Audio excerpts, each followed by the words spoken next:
Di ba tapos? Lord, bigyan mo ako ng isang pusong laman. Bigyan mo ako ng isang pusong laman. Bigyan mo ako ng isang pusong lakpak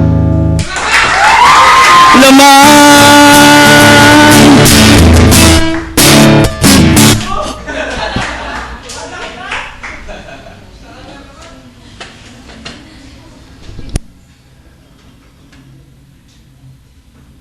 Surgical operation demands a particular meticulous process. Meron bang nursing dito? Nursing, wala. Wala si Id. Ayun, si ano. Di ba? Tama ba, bro? There is a meticulous process. Hindi pwedeng basta, ito ba yung ano? Yung operan sa puso? Andun, nakakapit. Andun yung idol. So if there is burning, it's not in the idols.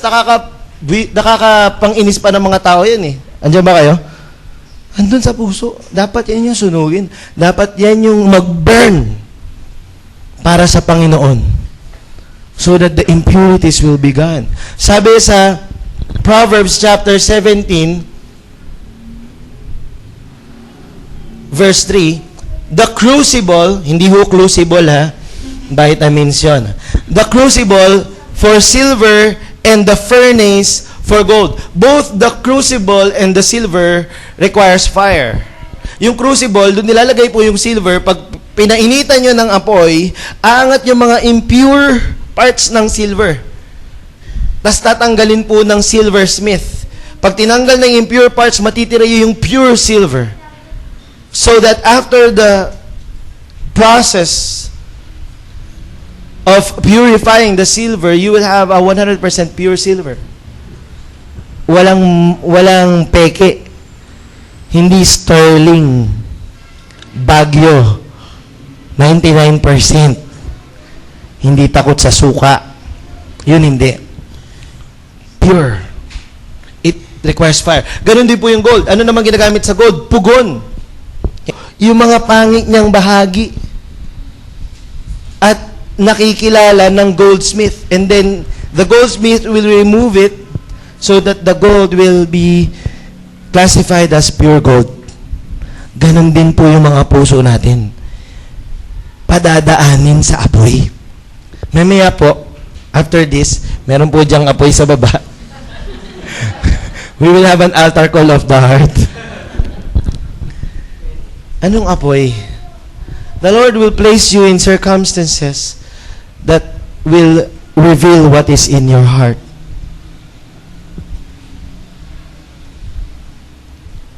Just last week, may nagpairam sa akin ng sasakyan. So, heyday ako, di ba? Parang Fast and the Furious. Bios naman yung dala. But then, there's this guy riding a motorcycle. Nandiyan kami sa Santolan, ng payat-payat nun, di ba? Santolan Road. Magkakasalubong kami ng kotse. Bigla, merong sumingit na motor. Boom! Ang problema, 120. Ang ingay niya, 100. Ang takbo niya, 20. Alam niyo yung mga fake na na ninja na ang ingay pero hindi naman pwede sa costa. Boom! Pambihira po, muntikan ko siyang matumbok. Kasi diyan lang siya sa tapat ko eh. Kung manggaganong ka na rin lang, yung mga motorista dito kailangan pag dinalo, boom! Di ba? Hanggang yung nagdadrive sa likod mo, parang gano'n lang. Sinubok talaga ako ng Lord. Pagdaan, boom! Pak! Automatic yung window eh. Boom! Boom! Habulan kami doon sa Santolan. Inisip ko, hindi ako pwedeng mumura. Ano sasabihin ko dito? Ano kaya? Hindi ko naman pwedeng sapakin. Lord, ano sabihin ko? Sigaw na ako, hallelujah! Galit na galit ako talaga. Kasi inisip ko, pwede niya kaming ipahamak eh. Kung sa pag-ilag ko sa kanya, may mabangga ako. Alam niyo yun, yung gano'n. Hindi naman talaga ako violenteng tao. Nakababa na yung windshield, lumalabas na yung aircon. Tapos nakita ko, malapit na kami, bigla siyang kumanan. Dahan-dahan. Pag ganun na ako, sabi ko, Lord, kayo nang bahala sa kanya. Makakalap, di nakatapat yun. Alam niyo yun, yung time na yun, talagang lalabas talaga yung pangit sa'yo eh. Huh? Munti ka na. Hindi tuloy sana ako makapag-preach ngayon. Pag may naganap doon. Pero, ganoon eh, dadaling ka na Lord sa mga situation na makikita mo yung laman ng puso mo para ano? Para matanggal niya. Para makahingi ka ng tawad. Andiyan ba kayo? Kaya nga yung iba, tinetest ni Lord sa area ng faith. Ano nalagay? Dano ka sa sitwasyon tuloy na yun yung kailangan mong ilabas. Ngayon pag inilabas mo, puro doubt. Doubt. Kailangan matanggal. Amen? So, gano'n. Dadaan ka sa apoy. Pero alam nyo, isang magandang bagay tungkol sa apoy, yun lang kasi yung paraan para hindi ka 295. Para yung level ng lifestyle mo, pure. Yung level ng Christianity mo, 100% pure. Yung level ng buhay mo, ang value niya, 100% pure gold. Hindi pure gold junior. Amen? Gusto niyo ba yun? Ang pangit kasi ng buhay na ampaw eh. Ano niyo yun? Di ba? Ampaw. Laki-laki. Pag kinagat mo, kabag. Di ba? Maraming tao nakukontento na lang sa ganun eh. Pakitang tao na lang. Parang ang laki-laki niya. Parang astig. Pero yung loob, puro hangin. Hindi maganda sa tiyan. Pero ang sarap siguro kung ikaw yung tipo na tao na habang tumatagal, nabubuklat yung buhay mo, lalong na-interest yung mga tao. Kasi palalim ka ng palalim. Habang tumatagal yung pag-uusap, mas napapahanga mo. Hindi habang tumatagal, nabubisto ka. Walang alam to. Ampaw. Yung pa naman lahat ng may karanasan ng walang alam, lahat alam. Pag may kwentuhan sa kotse, alam niya yan. Yung kotse, oh. Alam mo yun, sige, ikaw na nga, ikaw na yung magaling. Ganon din sa Christians eh.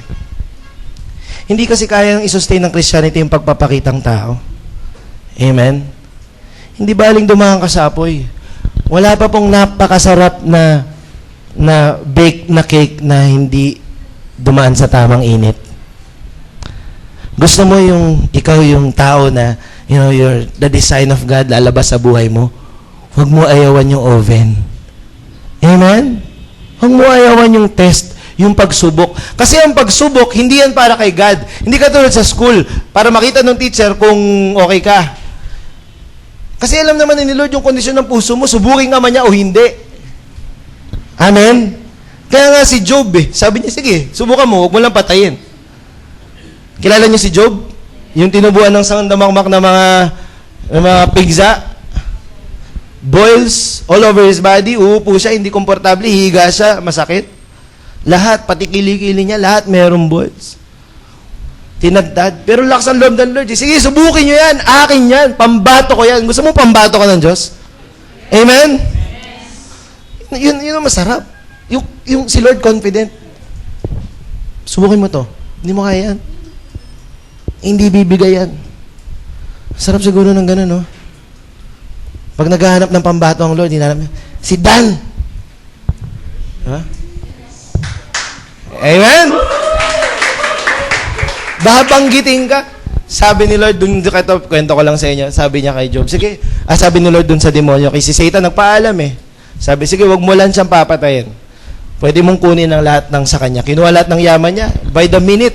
Hindi pa tapos mag-report yung una niyang servant. Namatay po yung mga hayop sa lupay na to. Hindi pa natatapos. Namatay po yung mga ito. Meme, yung mga anak niya, pati mga anak niya, namatay lahat. Ang pinakamasakit sa lahat, itinira yung asawa. At sinasabi ng asawa niya, Hoy! Job! Kadiri ka! Puro kagalis! Siguro, Lord, sana kinuha mo na. Joke lang ba? Sa mga asawa, joke lang. Joke lang Kami okay naman kami asawa, hindi mo siya ganun. Di ba? Pero kasi yung asawa niya, pagbabasahin niya yung Book of Job, yun ang ginawa. Araw-araw, sumpain mo na yung Diyos mo, kinuha ang lahat sa'yo. Imagine, may torture kang gano'n sa araw-araw na punong-puno ka ng bulutong, ketong, lahat na. Tapos may kausap kang gano'n. Ang tindi ng puso. Ano? Malapit ng pumalya. Nagpakita siya ng mga kahinaan niya. Pero nandun sa dulo, victory eh. Lumabas eh. Nang maayos. Iba ka pag dumaan ka sa apoy. Kung ikaw ay espada, isa kang matalim at mabangis na espada. Pero kung pinukpok-pukpok ka lang, takot ka sa apoy, wala. Walang paggagamitan sa'yo. The Lord will bring us all to a crucible where our hearts will be revealed to us. You know, one way to know whether your life is pure or your heart is pure, you listen to your words. You listen to what comes out of your mouth. Kasi out of the abundance of the heart, the mouth speaks. Kahit pa ikaw pa yung tao na tahimik, ikaw pa yung tao na hindi pala salita, lalabas at lalabas ang laman ng puso mo. You listen to your words, you listen to your declarations, you listen to your judgments, and you listen to your questions. And then you'll know what's your heart made of. The Lord will test us so that we know what we need. Hindi yan para sa Kanya, para sa atin yan. God already knows our hearts and He must make us realize our uncleanness so that He can lead us into brokenness and eventually repentance. Amen? Kasi sabi nga ni Lord sa James, ang isang tao na naririnig niya sa Santiago, sa aklat ng Santiago, ang isang tao na nakakadinig ng salita ng Diyos at hindi nagbabago ay parang isang tao na tumingin sa salamin at pag-alis niya ay at bigla na lang siyang umalis. Sabi ko dati, Lord, ano yun? Ba't ganon? Titingin ka sa salamin, tapos umalis ka. Bakit mo siya kinumpare sa isang tao na hindi nakikinig sa iyong salita? Kasi ganito yun. The Word of God is like a mirror. It will show you your heart. It will show you who you are. Kung pusong bato ka, aatimin mo yun, titigasan mo eh. Alam mo yan? Magiging defensive ka. Okay? Pero once the Lord shows you who you are, it's like a mirror, makikita mo. Hindi ba pag tumingin ka sa salamin, may mga mahilig tumingin sa salamin dito eh. Alam ko, kilala nyo na kung sino siya. Nakangiting-ngiti siya ngayon at mamula-mula. May muta eh. Tatanggalin mo. Magulo yung balbas mo eh. Sorry yun lang yung kaya ko ayusin. Aayusin mo. May dumi ka sa mukha eh. Tatanggalin mo. Amen? Hindi mo hayaan, hindi yung pagtingin mo. Carry lang yan. Marami pong tao tinanggap na yung karumihan ng kanilang buhay. Nisip nila, hindi na rin sila tatanggapin ng Diyos, pero hindi na nga yung issue eh.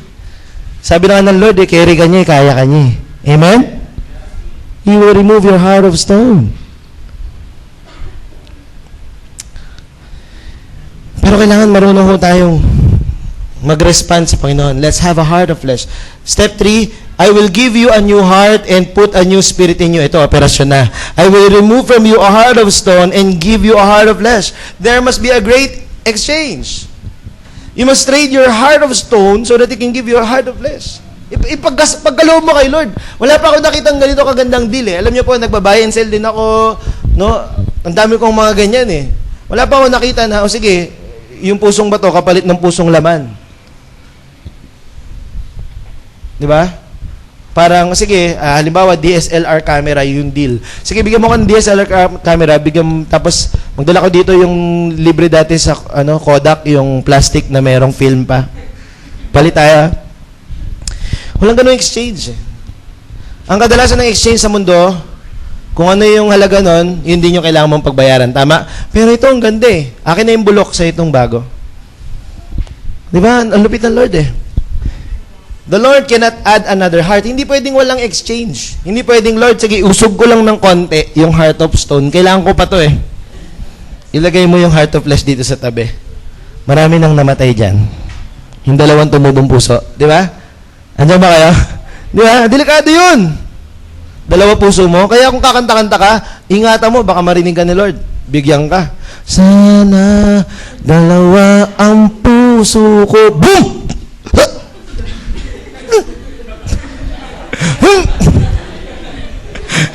Acting workshop. Ingat kayo sa mga kinakanta nyo, tsaka pinapanalangin nyo, may magkatotoo, nakakatakot yan. Hindi pwedeng dalawa. Kailangan alisin yung luma. Kumbaga sa mansanas, kailangan tanggalin mo yung bulok para yung bago yung ilagay mo doon. Ako, yung ugali ko, yung minsan kasi alam niyo, asukal, iba-iba kulay, segunda, kahit segunda, merong light brown, merong brown na brown. Alam niyo yan? Kasi gusto ko yung brown sugar. Pag may natitira pang brown sugar, hindi ko nilalagay yung bago kasi ayoko yung may nakikita akong parang iba-ibang kulay. Tapos alam mo yun, naiiwan lahat ng luma doon sa ilalim. Kaya yung pinaka-ilalim niya, hindi maganda yung quality. Ano na? Ano yun? Oh, dapat first in, first out. No, kailangan tanggalin entirely. Kailangan i-uproot. Okay? Kung kayo sa bahay, madalas kayong mapanisan ng sinaing, tingnan nyo yung taga-saing nyo. Baka pagkatapos kayasin yung lumang kanin, hindi inuugasan na maayos, natitira yung mga lumang kanin doon. Inisip niya, kakainin naman to lahat, maubos to eh. Tingnan mo, wala pang ilang oras, panis yung ilalim. Huwag kayong ganun ha. Kadugyutan yan. Ganon din sa puso natin. Hindi pwedeng may matira dyan. Amen? Kailangan pag nag-surgery yan, kailangan matanggal yung cancer mo, yung cancer cells. Amen? Kailangan matanggal yung cancer na pumapatay ng pagkatao mo na galing sa Diyos. Kailangan buo-buo siya matanggal. Kasi pag hindi siya matatanggal, pag hindi mo iti-trade at papalitan ng bago, if you're not willing to let go of your past, it will destroy your future. Kahit ano pang context mo tanggapin yan, mapapakinabangan mo. If you're not willing to kill your past or let go of your past, it will deny you of your future. It will ruin your future. Amen? We need to let Him take away our heart of stone and give us a heart of flesh. Sabi nun, I will give you a new heart and a new spirit. New heart and new spirit, both are elements of life. Ibig sabihin nun, the Lord will give us life. Nakakatuwa si David. Hindi ko alam kung magkakilala sila ni Ezekiel. Pero isang prayer niya sa Psalms chapter 10 verse 51. Psalms chapter 10 verse 51, sabi niya, create in me a clean heart, O God. He understands that his heart is terrible. It's beyond restoration, that it needs to be taken away, and the Lord will need to create a new heart in him. Sabi niya, create in me a clean heart, O God, and renew a right spirit within me. Ano ibig sabihin ng heart? Hindi po ito yung puso lang, no? This is the center, the focal point of your being. Ito yung source ng pagkatao mo. Yung po yung heart. Now, if you ask God to give you a new heart, you're asking God to give you a new source, a new influence, a new center of your life. A new command center. Yung heart, yan yung nagko-command ng iyong desires. So you're asking God to take away the heart that desires evil things so that He will give you the heart that desires God. Amen? Ano sabi ng Psalms? Delight yourself in the Lord and He will give you, come on, He will give you, laksan nyo, delight yourself in the Lord and He will give you the desire of your heart. Ibig sabihin lang nung ganito. Sabi ng iba, ito yung sabi ng iba, mag-delight ka lang kay Lord, ibibigay niya siya. Mali! Mag-delight ka kay Lord, ibibigay niya gusto niya. Ano ibig sabihin ng delight? When you delight on something, you desire something. When you delight on something, you grow fond of something. Amen? If you delight on the Lord, you grow fond with the Lord. Amen? So as you grow fonder with the Lord, you desire the Lord. And the Lord will give you what you desire. Which is Him. Correct. Ang ibibigay niya sa'yo, siya. Kaya kung iniisip mo, parang uso na yung palakasan kay Lord. pasipsipan. Lord, I desire you, God. I delight in your presence, God. Pag nag-worship talaga, no, worship, di ba? I am free to run, talagang kumalipas ka ng takbo, inikot mo yung buong mang inasal. Di ba? I'm free to dance, talaga naman. Pag magsayaw ka, talaga naman. Walang gusto tumabi sa'yo. I delight myself so that He will give me the desires of your heart. Tapos yung desire ng heart mo, ang layo. Lord, bahay, kotse, boyfriend, girlfriend, ano pa. When you delight yourself in the Lord, all you're gonna be wanting in your life is Him. Nothing more. Amen. And the Lord will give you that kind of heart, a heart that desires Him, a heart that wants Him, okay? A clean heart, a heart free from contamination of the world. And He will put a new spirit. Itong spirit na to, may dalawa kasing, hindi lang dalawa, pero yung dalawa lang yung alam ko. Yung isang term ng Greek o ng Hebrew sa spirit is yung tinatawag na pneuma. Pneuma, ibig sabihin spirit. Pero dito, ang ginamit hindi pneuma, ang ginamit dito ruka. Ano ibig sabihin ng ruka? Ruka. Hindi, ibig sabihin mo ng ruka is breath. Say breath. So, para ang breath, pag ang isang tao mayroong breath, ano ibig sabihin? Siya ay buhay. Hindi bad breath. Buhay, okay? So, subukan mo nga, tingnan mo nga yung, lagay mo yung bibig mo, yung kamay mo sa harapan ng bibig mo. Hingahan mo. Ba't parang sumimangot yung katabi nyo? Okay? So, ikaw ay buhay. So, He will give you life. He will give you life and there will be an evidence of life in you. Katulad pag may isang taong hinimatay, ano una mong i-check? Yung hininga, humihinga pa ba? Humihinga pa ba? May pulso pa ba? Humihinga pa ba? No, you will have an evidence of life. You will no longer swim with the flow of the world. NU 107, sabi, only dead fish swim with the flow. Pagpatay ka na isda, kung saan ang agos, doon ka. Pagpapunta sa pangpang, sige. Pagpapunta sa laot, sige. Wala. Wala kang laban. There's no fight in you. You go wherever, the waters lead. You're like a reed. Para kang isang talahib. Patay. Pag saan umangin, doon ka. Pag umangin sa kaliwa ka. Pag umangin sa kanan ka. Walang buhay. But if you are alive, there's evidence of life in you. You will be able to swim against the flow. Ang sabi ng mundo, lahat ng kamunduhan, andyan na yung mga kamunduhan sa barkada, kamunduhan sa sarili mong buhay, kamunduhan pag walang nakakakita, ang lahat ng kamunduhan. Yun yung flow. But you can swim against it.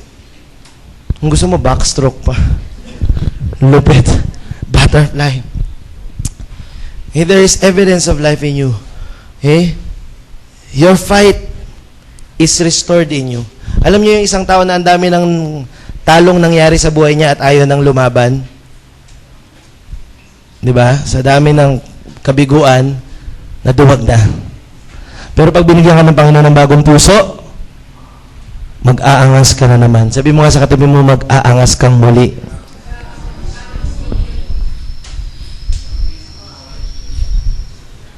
May mga bagay po kasi sa buhay natin na tinanggap na lang natin kasi hindi natin mapagtagumpayan. Yung mga kasalanan na araw-araw na ginagawa mo, sa araw-araw na ginawa ng Diyos, pag ikaw nabuhay dun sa araw na yun, parang hindi naman si Lord yung gumawa nun.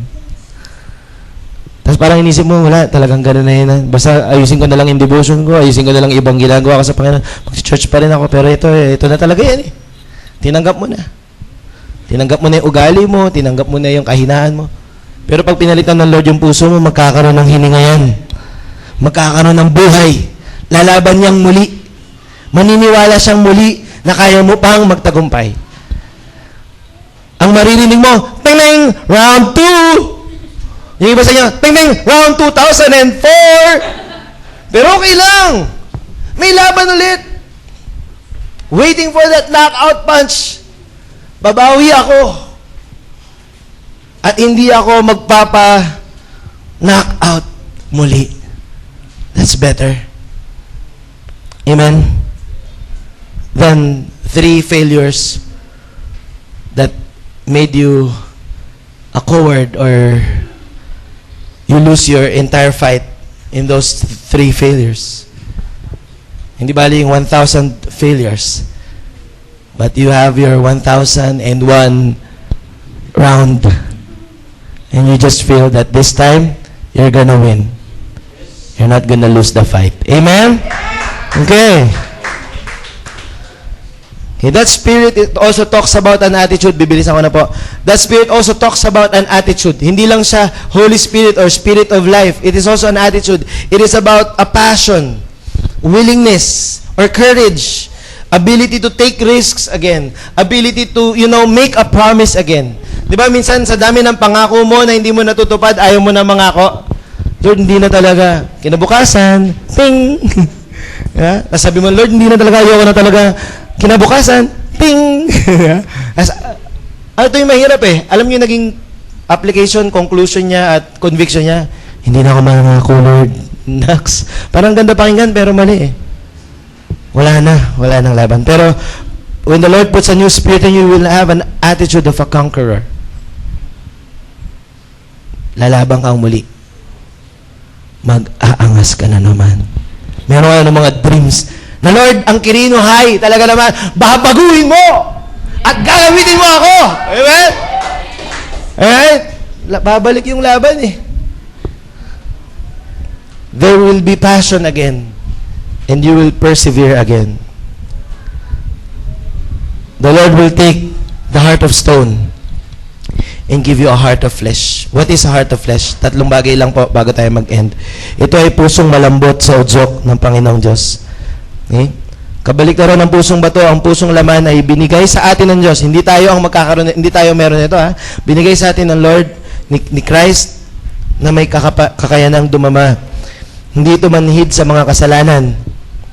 It is easily convicted by the Holy Spirit. It is able to feel the love of God and made able to love God back. It hears His voice, most importantly. Ito ay pusong mabilis at tama ang pagtugon. Number 2. Yun yung number 2. It is made capable to respond to the promptings of God. Pag may udyok ang Panginoon, mabilis ka mag-respond. Napasigaw ka, oops, mali yan. Mag-sorry ka sa nanay mo. Inutusan ka, hindi ka sumunod. Marinig mo yung Holy Spirit. Sabihin sa'yo, anak, sumunod ka sa magulang mo. May ginawa kang kasalanan, sa kalagitnaan pa lang, hindi mo pa natatapos, inudyokan ka ng Holy Spirit, huwag mo gawin yan. Hindi maganda. Bigla kang humihinto. Amen? Hindi ikaw yung Kristiyano na nagpipray na, Lord, ayoko na pong manood ng mga pornographic materials, pero hawak mo yung CD, Lord. Pigilan mo ako, ilalagay mo na dun sa DVD, Lord. Ayoko na talaga, Lord. Lord, kalati lang. Half eyes. Huh? Ikaw yung pag-uwi mo ng bahay, kinuha mo lahat ng CD. Tinapon mo, sinunog mo. At hindi ka na ulit bumalik sa bilihan, okay? Diyan pa ba kayo? Ito ay puso na may buhay, ito ay puso na may buhay na relasyon sa Diyos. Christ is alive in your heart. It is a living relationship with God. At anong pangako ng Diyos pag nagkaroon ka na ng heart of flesh? Number 1, ulit, He will move you to follow your decrees. Sinong gagalaw? Ikaw ang gagalaw, pero sinong magpapagalaw sa'yo? Siya. Okay? The Lord will supernaturally cause you to follow. In His sovereignty, because of the new heart that you have that is capable to be controlled by God. Ang sarap nun, di ba? Amen? Na kaya ng pagharian ng Diyos ang puso natin. So, kanino lang tayo magtitiwala? Sa Kanya, na kaya niya tayong baguhin. Amen? Mas masarap yun kaysa yung lagi mo sinasabing, babaguhin ko na po talaga yung sarili ko. Babaguhin ko na po talaga yung sarili ko. Hindi ko naman alam kung anong klaseng pagbabago, palala o paayos. Kasi pag tuwing sinasabi niya, palala eh. Alam niyo yan? Pero pag si Lord nagbago sa atin, alam niyo, what the Lord does, He does forever. Pag He make a change in your life, you will never be the same ever again. Amen? Ako, pag na-experience niya, napakasarap. Ako may mga tinitignan ako mga kasalanan ko dati, napakadami nun, na parang sabi ko, Lord, grabe, no, nagawa mo yun. Samantalang dati, nanginginig-ginig pa ako pag mga ganung panahon, pero ngayon, there's a change of heart. And what the Lord does in your heart, He does forever. Amen? Sarap. Number 2, you will live in the land He gave your forefathers. Ano ibig sabihin nun? Doon pa rin to sa Ezekiel, ha? Mamumuhay ka sa lupang pangako. You will live your destiny. You will not just dream it. You will live it. Sabi ni LeBron James. Live in hope. You will live with a promise. You will live according to the promise of God, and you will live in freedom. May lupain ka. You are not under slavery anymore. You will live in rulership. You will have your portion. Okay? Number 3, sabi, you will be His people, and He will be your God. You will be part of God's kingdom. You will receive your identity. Kaya nga may kanta na, hoy, Pinoy ako. Di ba? You will receive your identity and you will be proud of it because your identity is in Christ.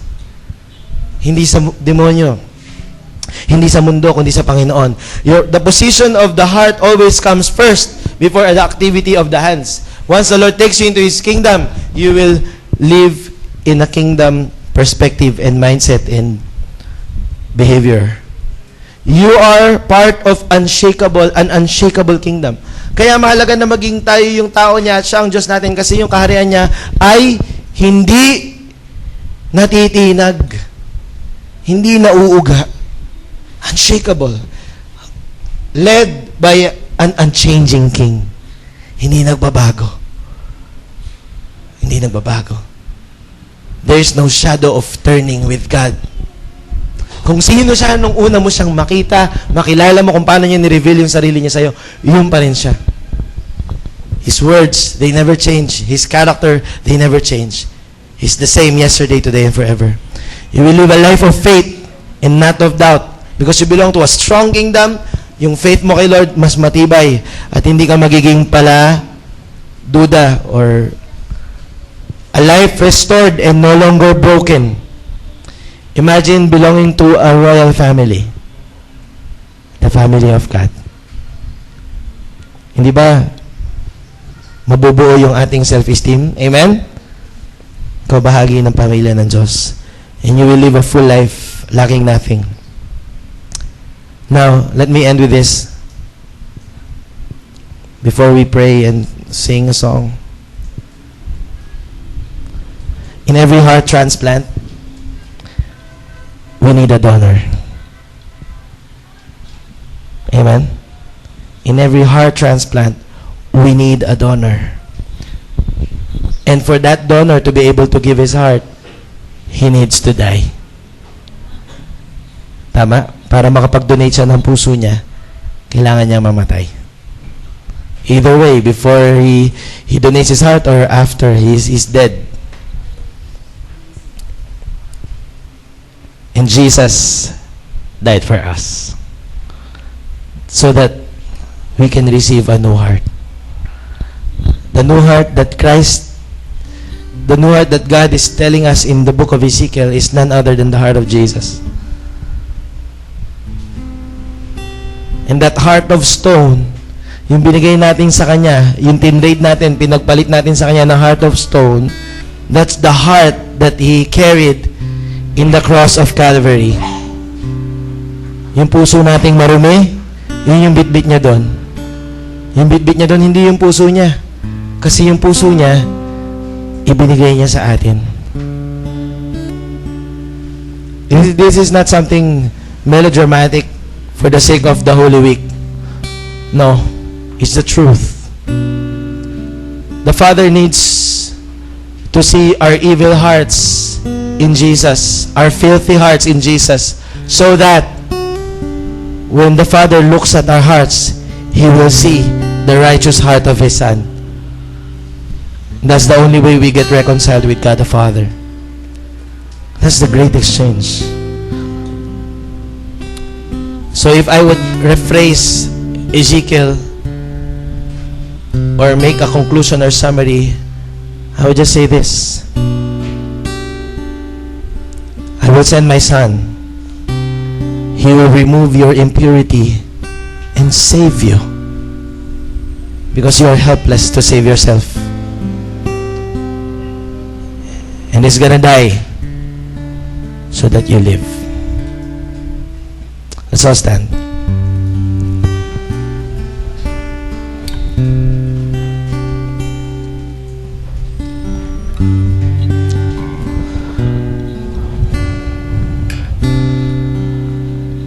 For God so loved the world that He gave His only begotten Son, that whosoever believes in Him should not perish, but you have everlasting life.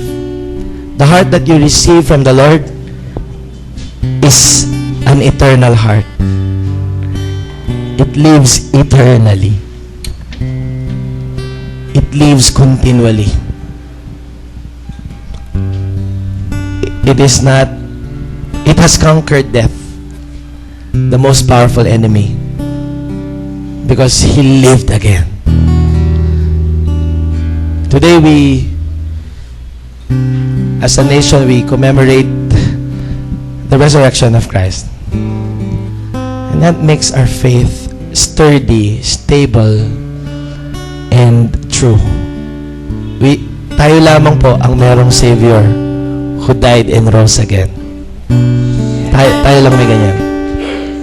And that heart you received from Him, that is a living heart, because our Savior lives. Okay, let's bow our heads in prayer. Lord, we thank You for sending Your Son to purify us, to heal us, to restore us, to remove from us our hearts of stone and replace it with a heart of flesh. Yung puso na kayang makinig sa inyo, yung puso na sensitive sa iyong tinig, Panginoon. Yung puso na kilala ang iyong tinig, at puso na kayang sumunod sa inyo at magpasakop sa inyo. Father God, restore the fight in us. Lord, restore our willingness to obey. Restore our willingness to fight again. Restore our willingness to stand our grounds, on our faith and our holiness and our discipleship. Lord, help us, and may this heart that we receive from You cause us once more to follow carefully Your decrees and live in the land that You promised us. We would hold on to Your promises again, God, and we would rejuvenate Your dreams. And that we would always see ourselves as part of Your kingdom. We are Your people and You are our God. Thank You so much, Father, for this afternoon. Thank You for the great exchange. In Jesus' name we pray. Amen and amen. Palakpakan po natin ang Lord. When the darkness, let's sing to the Lord. Here's my senses when the blindness takes the pains of You. Say, Jesus, come.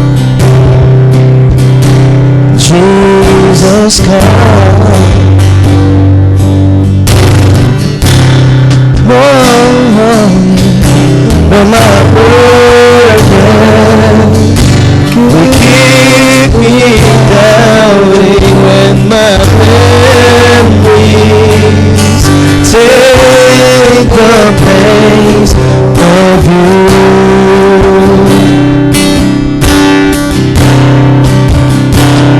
Jesus, come.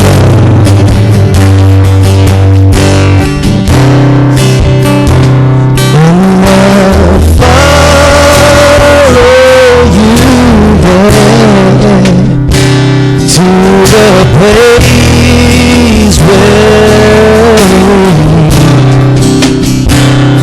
and I'll lay down my pride as You search me over. Your unfailing love, Your unfailing love, Your unfailing love over me again.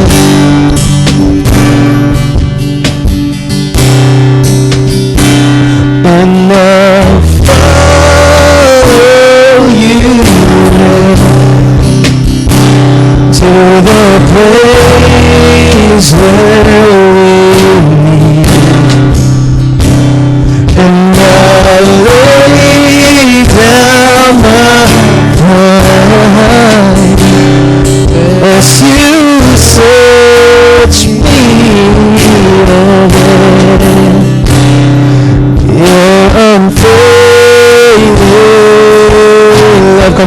worship the Lord with all of our hearts.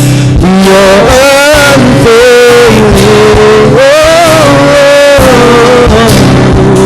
You're unfailing love over me.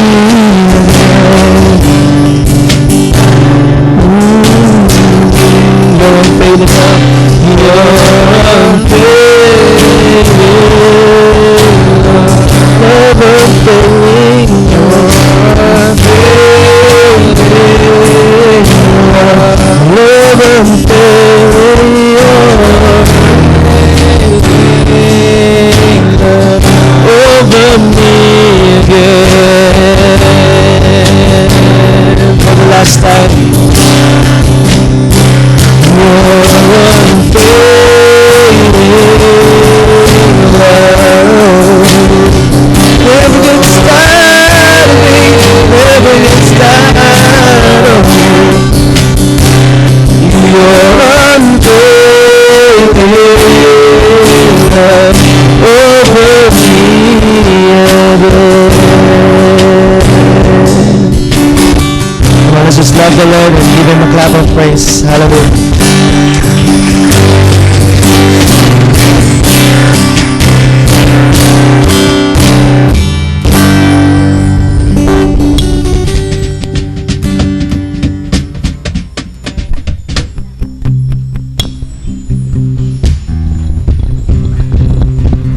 Sige, additional lang po sa sinabi ni Pastor. When Christ died and has been resurrected on the cross, His blood covered everything. So, imagine niyo yung sarili niyo na na-cover kayo ng blood ni Jesus. Unlike kay, alam niyo yung story ni Achilles? Si Achilles, yung sa Greek mythology. Immortal siya, pero yung mother niya, nung sinoke siya, yung parang ibababad siya sa parang sticks. Oh, salamat sa mga taga-Pilipino. Ayan. Ayan. Hindi na-cover ng water yung ankles ni Achilles. Kaya, namatay si Achilles, kaya meron tayong idiomatic expression na Achilles heel, di ba? Doon siya pinana ni Paris. Pero unlike kay Achilles, hindi tayo ganon, di ba? Amen? Hindi tayo ganon. Wala tayong Achilles heel.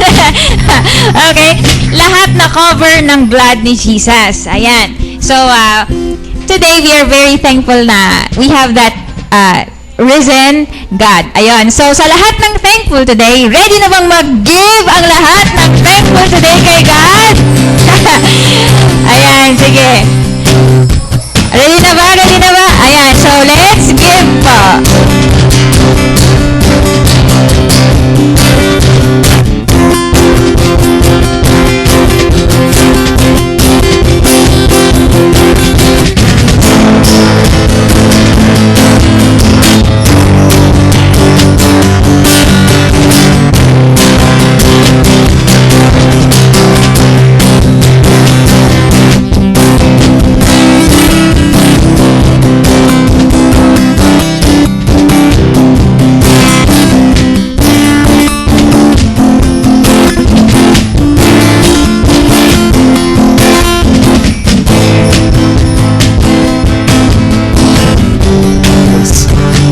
Sige, let's pray po.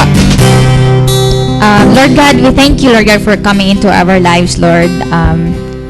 Inaamin po namin, Lord, there are many things lacking in us, Lord God, but it is you, Lord God, by your grace, who gives us strength, Lord God, who gives us everything, Lord God, protection, Lord God, wherever we go, Lord, and thank you for that unfailing love, Lord God. And because of that love, Lord God, these things, Lord God, we give back to you, Lord God, and the glory and the praise, Lord God, to you. In Jesus' name we pray. Amen. Ayan.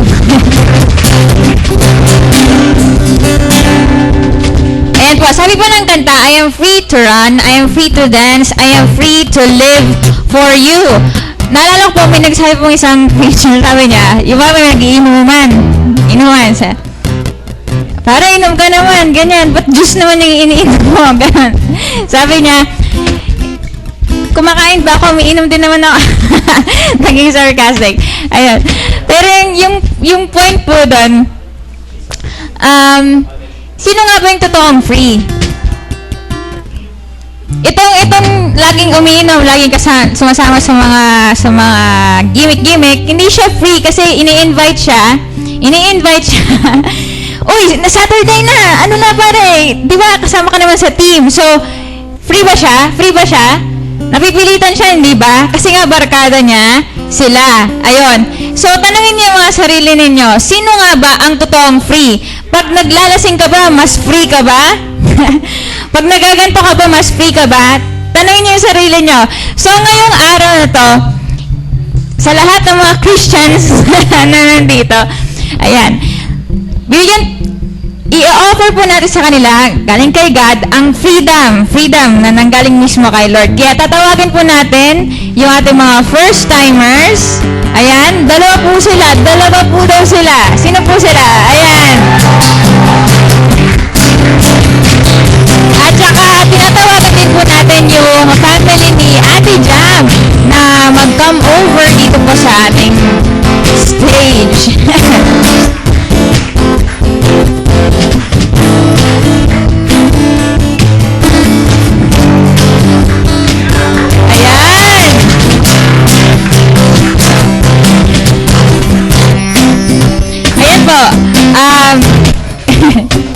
Sige, welcome po sa Lord's Disciples. Ayan. Tanong po, ready na ba kayong maging free? Parang mahina. Tulungan natin sila. Ready na ba kayong maging free? Ayun, free to run, free to dance, free to live for God. Are you willing to give your life to Jesus today? Yes! Ayan. So from this day on, dinedeclare natin ninyo na si Lord Jesus ang inyong personal Lord and Savior. So pray tayo. Okay? Lord God, we thank you for bringing them here, Lord God. Because of your love, Lord God, you grasped them, Lord God. You told them, Lord God, to go here. Salamat po sa mga nag-invite sa kanila. We are sorry, Lord God, for our sins, Lord God. And we know, Lord God, by your blood, you cleansed everything, Lord God. And we thank you, Lord God, for loving us, Lord. And we accept you as our personal Lord and Savior today. And thank you, Lord God, for changing us. In Jesus' name we pray. Amen. Ayan, okay. Yung mga nasa likod, mga Lord's Disciples family, sandali. Lahat tayo free na i-welcome sila sa ating family!